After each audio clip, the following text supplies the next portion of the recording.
UFC 318 just went down. Max Holloway just beat Dustin Poirier for the trilogy fight. He sent Dustin home packing. He dusted Dustin. Dustin Poirier lost a step, as I predicted. Max Holloway is a monster at 155. I'm going to break down the whole card and recap it, starting with the very first prelim, ending with the main event, because the prelims were stacked. The prelims had finishes. So, first fight of the night, women's TKO. When do you see that? Second fight of the night, Bruno Ferreira versus Jackson McVeigh. Bruno Ferreira smoked him on his UFC debut. Jackson McVeigh, man, get out the way. He got taken down like that, and he got armbarred like that. And we're going to get to the real legit middleweight contender in just a second. Middleweight Ngannou, look out. Ngannou fucking reinvented himself. He shed a couple pounds, and now he's at middleweight in the UFC. Can you believe that? Then we had a fourth finish. Jimmy Crute actually got a win. The fight wasn't a tie. It wasn't a draw. You heard me right. Jimmy Crute won by armbar. Next up, this was the first bad fight of the night. It was frustrating. Francisco Prado, the Drew Dober clone, versus Nikolai Veternikov. Cool name, sounds Russian. But this fight displayed low fight IQ. It was the first decision of the night. What a disgrace. Going to decision on the prelims. What a disgrace. First decision of the night. Low fight IQ. There was a lot of stalling. There was a lot of holding and humping. The welterweight Drew Dober lost in the end. It was a split decision. Some people saw it for Drew Dober. Some people saw it for Veternikov. I gave it to Veternikov. Nothing to talk about anyway. We had Marvin Vettori.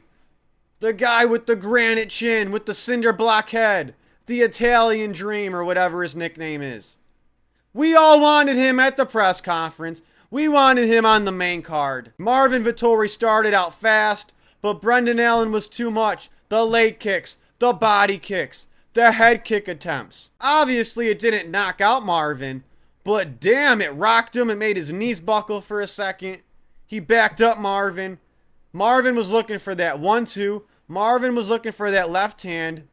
And he arguably won round one. But after round one, it was the Brendan Allen takeover. He dominated round two. And he did a good job in round three. Now Marvin was in it.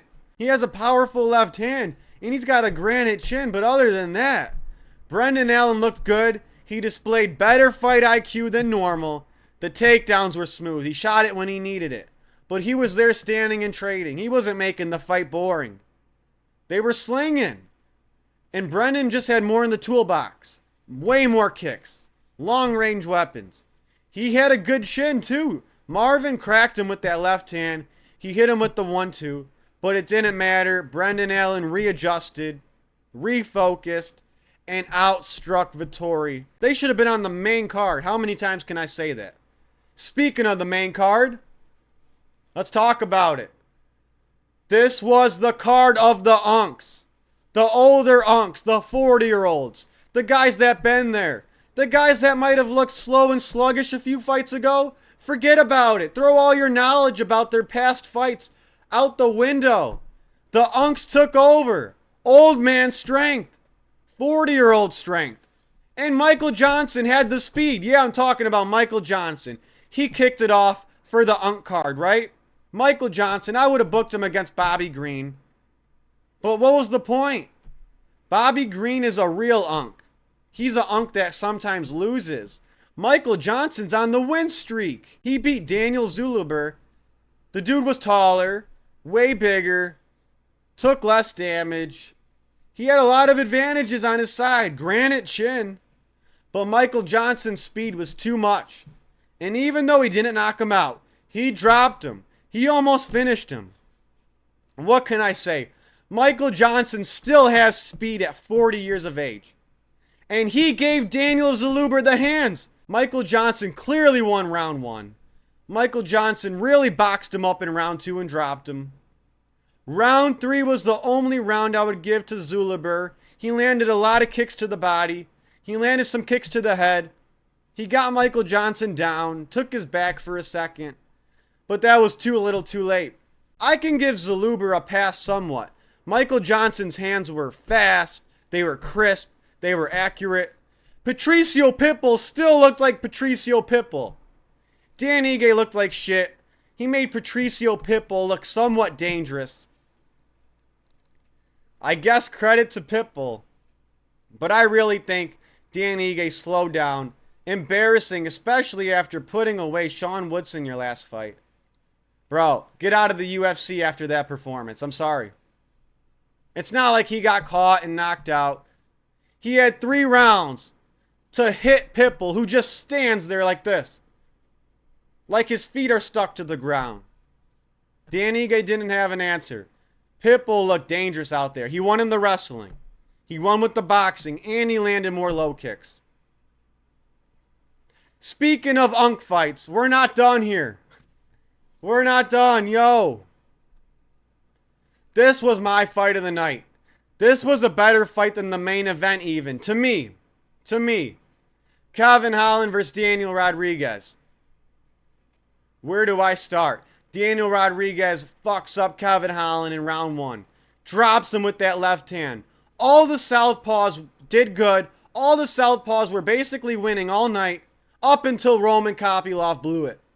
But lefties were on fire. Michael Johnson was boxing up Daniel Zaluber. Daniel Rodriguez from southpaw, he was boxing up Kevin Holland to start the fight. Dropped Kevin Holland. Started dropping hammer fists on him. Hammer fist. He was doing his thing. This looked like a street fight. But long story short, D-Rod dropped Kevin Holland. Beat his ass against the cage. Followed up with hammer fists. Kevin Holland comes back. Drops D-Rod even worse. Kevin Holland is on top, landing powerful punches. Then Kevin Holland gets too crazy with the grappling. Ends up in guard.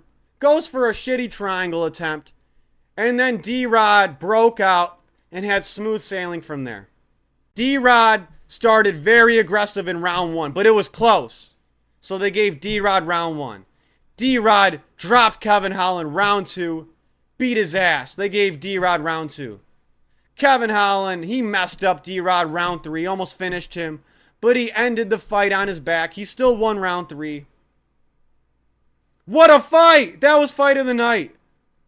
I was screaming. I really thought Kevin Holland was closest to finishing that fight. But I could see why they gave it to D-Rod. That was a BMF type fight. Badass fight. I'm not mad they gave it to D-Rod. I'm not mad at the judges tonight. I think the judges really got it right tonight. They did. Moving on to the co-main event. Paulo Costa versus Roman Kopylov. The middleweight Chase Hooper. Now Paulo Costa finally decides to throw. He wasn't Paulo Costa tonight. He was Paulo Costa against Sean Strickland. He was Paulo Costa tonight. And Roman Kopylov. Again, all these guys that got beat by the unks. I know Paulo Costa's not an unk. He's in shape. He's shredded. He's still kind of younger, I guess. But man, dude's inconsistent. Hasn't been fighting. Hasn't got a win against anybody besides old man Luke Rockhold, who gassed out in round 1. But he put on an impressive performance. This was a middleweight showdown. Paulo Costa looked good in middleweight. Brendan Allen looked good in middleweight. Francis Ngannou looked good at middleweight. Bruno Ferreira looked good at middleweight. Wow. Tons of middleweight fights. Shout out to Costa. He landed the big right hand. He went back to his body work. He's got short T-Rex arms. And his best strike, back when he was in his prime against Yoel Romero, was the body shot. Short left hooks to the body. Short right hooks to the body. Just digs in there. Then he loved that roundhouse to the body. He did his thing for 3 rounds. He was active. Roman Kopylov didn't really do shit. Again, with these guys, a little bit too little, too late. I don't know why they need to get to round 3 and be down 2 rounds to 1 to wake up. Why? As Don Fry said, I think Dana White messed up by giving people win bonuses. We need to give out performance bonuses. These guys are too timid to start, looking for that win bonus. Let's reward guys for going for the kill with skill rather than just trying to edge out a win. Max Holloway versus Dustin Poirier, the main event. This was the easiest fight to predict the whole night. Aside from a lot of the prelims, aside from Brendan Allen versus Marvin Vettori, this was the easiest fight for me to predict. You know why? Dustin Poirier's been on the downward slope. He got too much praise for the title shot because he made Islam Makhachev shed his blood. What a poorly aged win for Islam. He went all 5 rounds with Poirier and let Poirier in the fight.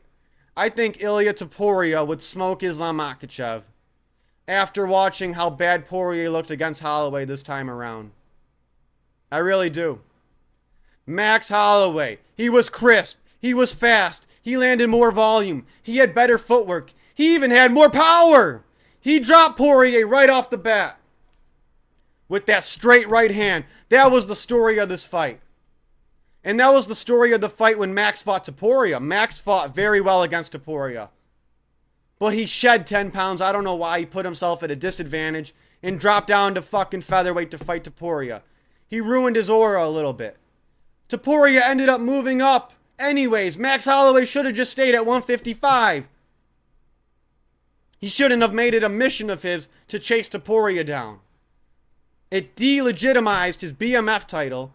Fans don't think he's the legit BMF because he went down to 145 and lost it to Topuria. But that's another story. Max Holloway, he's way better at lightweight than he is at featherweight. And that's the story for all the skilled featherweights. Lightweight sucks. And that's what I said. Topuria moving up to lightweight is smooth sailing. If he stayed at featherweight, that's harder competition. That's stiffer competition. Because look at guys like Max, who were fighting at featherweight their whole career. They beat guys like Poirier. They beat the Justin Gaethjes. They beat the Poiriers. And watch, Max Holloway's going to beat Charles Oliveira in his next fight. Featherweights are better than lightweights. This just proves it. I would love to see Max against Charles. I would love to see Max against Patty. And if he wins, I wouldn't mind seeing a Topuria rematch. I'm a huge Max fan. I was there live in Detroit at Little Caesars Arena for UFC 218 back in 2017. And Max Holloway was the main event. And he knocked out Aldo in the rematch in Detroit, Michigan. I was there live. That was my first UFC event. Fast forward now, 100 UFC pay-per-views later. UFC 318, and Max Holloway wins another main event? This guy is a BMF. He's a legend. Give him anyone he wants besides the title fight. That's what I say. Max, pick whoever you want for your next lightweight fight. As long as it's Patty, as long as it's Charles, I think Max Holloway smokes Dan Hooker. I don't even know if I'm interested in that anymore. I want to see Max versus Charles Oliveira for the BMF belt next. I want to see Arman get the next title shot against Topuria. And then I want to see Patty versus Gaethje next. And I think those are the next matchups to make, honestly. Let's get lightweight moving. Let's get Arman his title shot. Let's give Patty and Gaethje their opportunity to get a title shot. And let's give Max a legacy fight against Charles Oliveira for the BMF.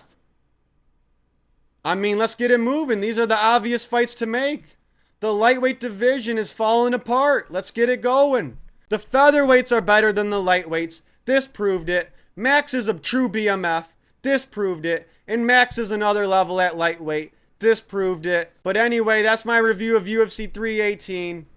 Max Holloway's the man. Shout out to all the unks. Shout out to the middleweights that won. And shout out to most of the prelim fighters. You guys did your thing. I'll catch you guys next time. Peace.